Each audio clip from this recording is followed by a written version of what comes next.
Welcome to MHS Studio Magazine. Coming up on today's show, MHS Behind the Curtain, an in-depth interview with Father Tom Hurley. We'll show you what's going on today at Marist after most students and faculty go home for the day. In the MHS Sports Corner, girls cross-country runners make it to state and the hockey season is underway. And in MHS Talking About, we find out when students think it's okay to start listening to Christmas music. Hello, and welcome to MHS Studio Magazine. I'm Erin Trapani. And I'm Leo Hughes. This show is created by broadcasting students and members of our broadcasting club here at Marist High School. Our goal is to give viewers some useful and interesting information, all relative to the Marist High School school community. Now, let's begin with our first segment. Have you ever noticed some places are already playing Christmas music? Yeah, one of which is my dad's car. We asked some students the big question. When is the appropriate time to start playing Christmas music?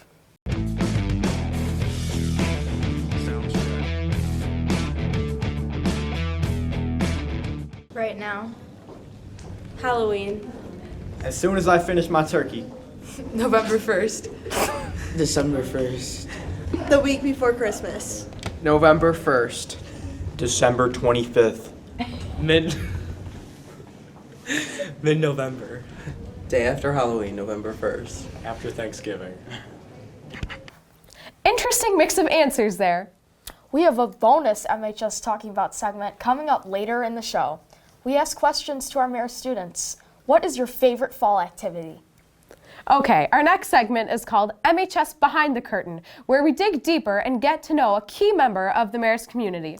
Today, we interview Father Tom Hurley, who went here as a student and recently came back as our priest in residence.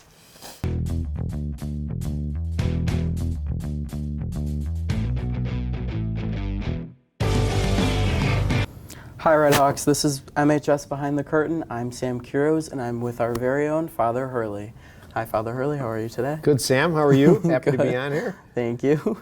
So I'm going to ask you some details at first. So our 60th anniversary gala is coming up, right? Correct. What can we expect of that gala for our attendees? We can expect a good time. So that gala is planned for December 2nd, and actually the formal name of it is A Night of Honor, Glory, and Fame, obviously taken from our fight song. Right.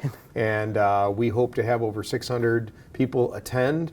We're going to be honoring two people with some inaugural awards. The first is the Distinguished Alumni Award, which is going to go to Mr. Gerald Beeson. Gerald was in the class of 1990 and has been a member of our board of advisors here and finance committee, and is a parent of kids that have gone to school here and still do. And then our other award is, we're calling it the Heart of Marist Award, and that's going to be bestowed upon Brother Hank Hammer, who's been a part of the Marist community for 50 years. Yeah, wow. And are people still able to get tickets or no? Oh yes, absolutely. Okay. Yeah, if people go to the Marist website, there's a place there on the website that has all the information about the evening and ticket availability. Okay, thank you, Father Hurley. And more about you, getting into you now. Sure. How much history have you witnessed here at Marist? Because you went to Marist, you're back at Marist, so what have you seen throughout the years at Marist? Not much history. Well, I've seen a lot. I've seen a lot, both from my days here being a student to today. Obviously, just this, this whole experience of broadcasting. We didn't have this when I was a student here, Yeah. and I think this was part of the computer wing, is what we called this, Yeah. So there's been so much development. Obviously, a lot of additions to the property, but additions to the program. I had the good fortune of being on the board of advisors here as well for 20 years. I've been saying Mass here for 30 years. So I've seen a lot. And obviously going from being all boys to co-ed, was just a great thing that we did 20 years ago. So I think it's brought so much life and energy to the school. It's so different now than when we were here. It was 2,000 all boys when I was here, and it was like, 2,000 gorillas that were, walking the hallways here, Yeah. So, anyhow, I really love the spirit. I love the energy. I love the kindness of the students that are here today. Right, thank you. Did you feel that you were called to be a priest while you were here at Marist, if you don't mind me asking? Well, I think, for me, you talk about vocation and priesthood, when I was growing up in St. Cajetan Church, which is a parish that's not far from here, as you know, and a lot of kids from Cajetans come here. And so it was something that I was thinking about when I was in grammar school. But at the time, I came from a big family. We were very involved in the parish. There were a number of great priests that were there, a number of great nuns. The Sisters of St. Dominic were there. And so, that just had a big influence on me and was something that from a young age I was thinking about. But I'll tell you what, this is kind of an interesting fact, is that, so back in the day when I was in 8th grade, there was another high school located where St. Rita is today, at 77th and Western. It was called Quigley Seminary South. So there were two Quigleys, Quigley North, Quigley South, right? So Quigley South was there, and it was obviously all boys. Its original mission, intention was for young guys that were thinking about priesthood, because back in the day, young kids would go from 8th grade to being in the seminary right away at Quigley. So anyhow, I thought about it, and I took the exam in November, got into the high school, and then the entrance exam came for Marist, and it was in January back in those days, January of that particular year. And I got cold feet about going to Quigley the night before. And I remember going in and asking my dad the morning of the exam here at Marist, and I said, could I please have $20 and two number 2 pencils? Because back then we had to use pencils, and I don't know what they do today. But anyhow, so I changed my mind the morning of the exam. Wow. And I came here to Marist, and I think it was the greatest decision I ever made. Yeah, that is a wonderful decision. Yeah. Well, I have a lot of, my best friends today are the pals that I met here at Marist. And I don't hang around with a lot of priests. I hang around more with my Marist friends than I do anybody else. Yeah, well, that's good. Even to this very day, yeah. Yeah. What do you have to say, too, for people that go to Marist now that maybe want to become a priest? Well, I just think that what I would say is that, it's a good life. I enjoy it. I love it. I find it to be my call. I think it's important in terms of the faith and the continued celebration of the faith. Marist is not some private school. Marist is a Catholic school. Right. And Marist needs to continue to be driven by the faith that was handed on to us. And I just think that we need to continue to call forth leaders, whether they're Marist brothers or Catholic priests or sisters, whatever. I just think it's something that people need to consider. It's harder these days. It's harder for your generation than it was for my generation. True.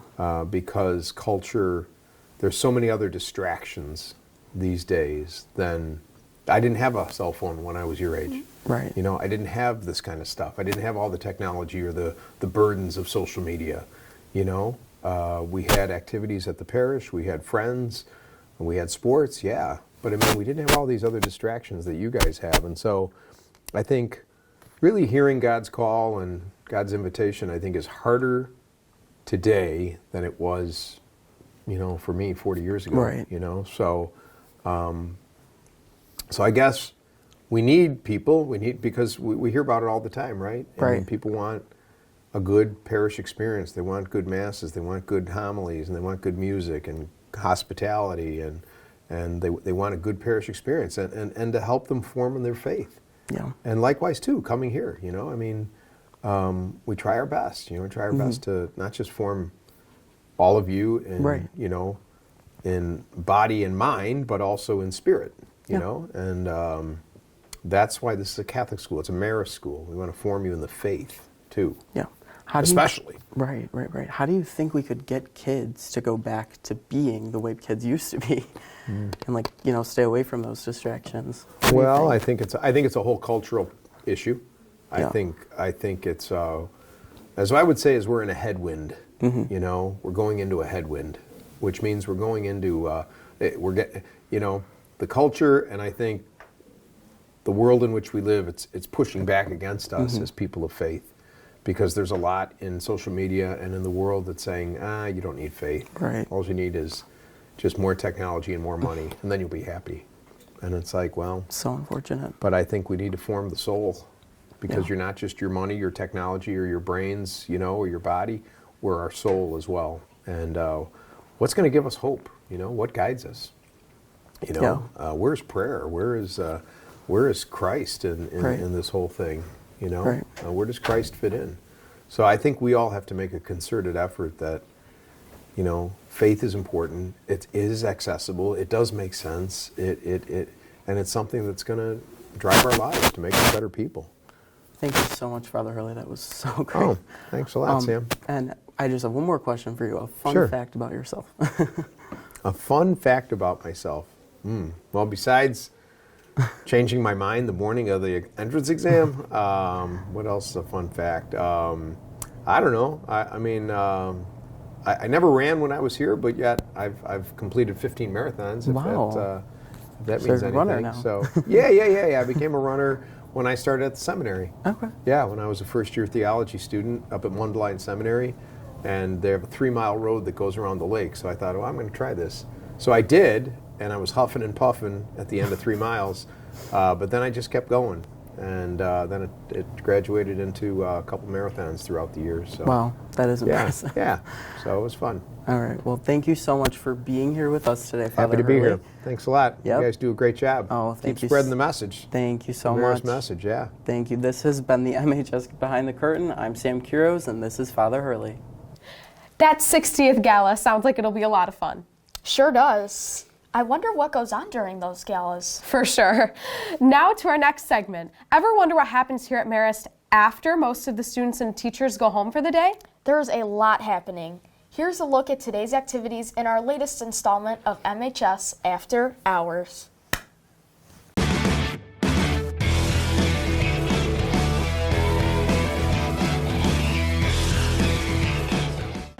Hi, welcome to MHS After School. My name is Ava Kruger and I'm here with Jackson Gaines. Why are you here after school today? Well, I have band practice. How is band going? It's going great. What instrument do you play? I play the trumpet. That's very fun. I heard you went to a bunch of schools yesterday to perform. What schools did you go to? We went to St. Margaret and Simmons. Do you have any fun events coming up with the band? We're going to New York in spring break. That sounds very fun. Are you performing in any parades? Yes, Thanksgiving parade. That's very fun. Do you do the downtown one or? Yeah, the downtown one. That's very fun. Thank you very much. Yeah. Today in MHS After Hours, we're taking a look at Broadcasting Club, which is currently filming our magazine. You guys all set? We are currently interviewing Father Hurley. And then, Jack, we need you to give a countdown. Are you guys ready? 3, 2, 1. Hi, I'm Nathaniel Lugonis, and here's what is going on in the weight room.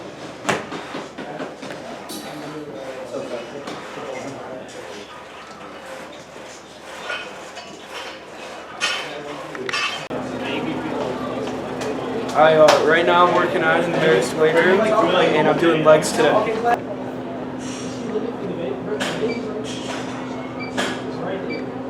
We are continuing to congratulate 2 Marist cross-country runners, Abby McClory and Mary Stokas, who competed at state and each came home with a personal record. Way to go, girls. Our Marist sports analysts are talking about that, hockey, and more. Let's head over to MHS Sports Corner.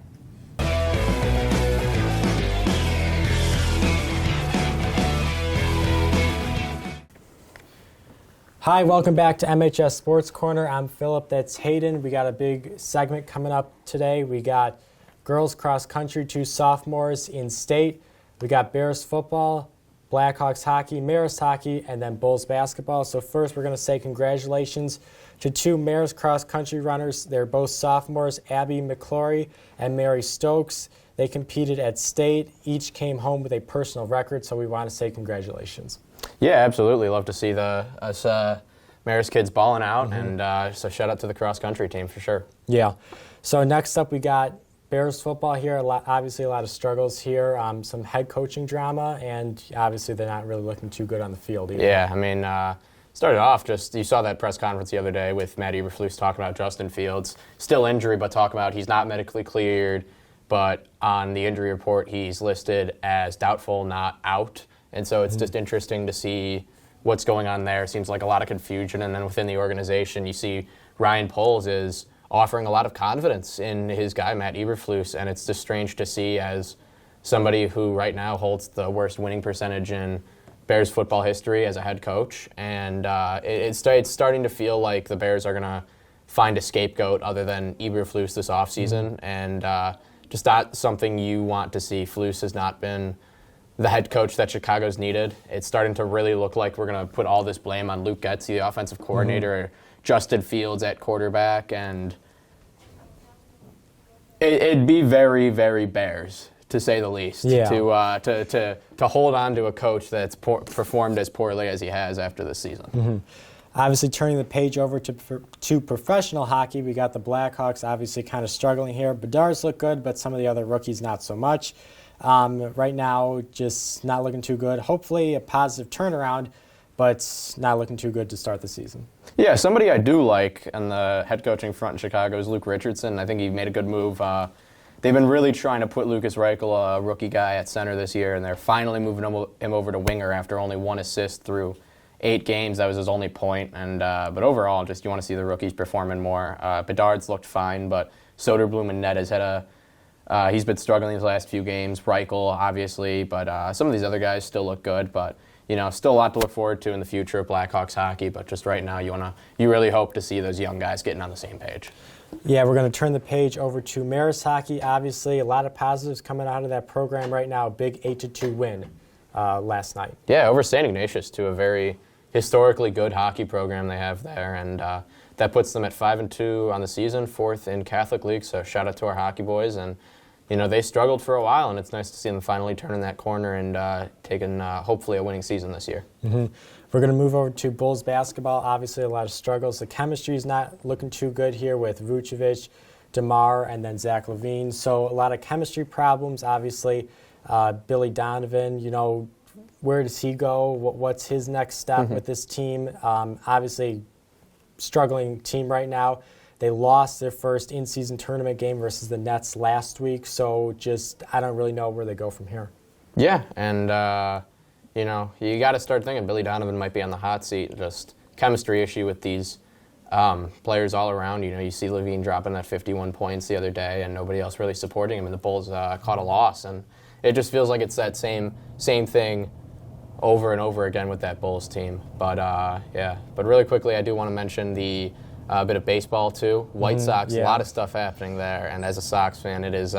It's tough to see. You saw TA7 on the way out, Yaz on the way out, Hendricks on the way out, and we just parted ways with our commentator play-by-play too. One of the few good spots of that White Sox team. So it's tough to watch, but hopefully the Sox will be able to make something out of it in the long term. But it looks like we're going to be dealing with some more poor White Sox baseball for some years to come here. Yeah, I need Reinsdorf to sell the team.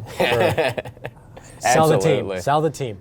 All right, thanks for watching MHS Sports Corner. I'm Philip, that's Hayden. Fly high, Redhawks.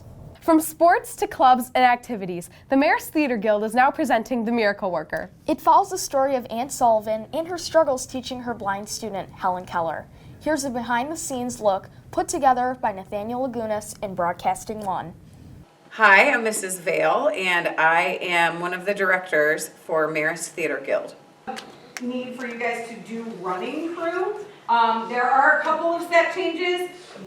Well, theater has always been a part of my life for as long as I can remember. I think the first time I was on stage was when I was 2. So I can't remember a time when I wasn't doing theater. So when the opportunity to direct in the Marist Theater came about, I was all on board. And so this is my 21st year here at Marist, but our 20th year directing with Mrs. Vale. So it's been a pleasure and a joy, and I look forward to this season as well. Doctor, don't be nearly considerate. Will my girl be all right? Oh, by morning she'll be knocking down Captain Keller's fences again. And isn't there anything we should do? Put up stronger fencing, huh? I like the Theater Guild in general because it's fun to go to a new place and learn new things and just go into a new place and be a different person. We got it. I like I'm glad that I joined Theater Guild because the people are super nice and it's just like something to do instead of just going home and being bored. Do they fit all right? Oh, they fit just fine. Did you put them on? Are they pretty, Annie? Oh, my eyes feel hundreds of % better already. Our final segment features a simple tip or life hack that can help make your life easier. We tackle the topic of exercise in our MHS tip of the day.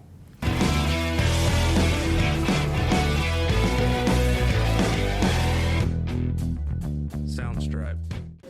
Hi, I'm Molly Haynes with today's tip of the day. Today's tip of the day is about exercises. What I like to do is I like to do simple push-ups, sit-ups, and jumping jacks every day to stay consistent and to stay healthy. So today we're doing a squat. Have your hands like this, and then make sure your feet are shoulder width apart. And then squat down into an L, and make sure your knees aren't over your feet, and keep your chest up. And then hold it and come up. That's it. Hi, I'm Grace Trush, and this is another tip of the day. I'm going to be showing you how to do a proper burpee. So first you're going to jump up, go down to the ground, go into a plank, then go back and jump back up. And that's your tip of the day. That's going to do it for this episode of MHS Studio Magazine. Thanks so much for watching. I'm Erin Trapani. And I'm Leo Hughes. Be sure to tune in next time right here on our YouTube channel, MHS Studio Chicago. Have a great day, Redhawks.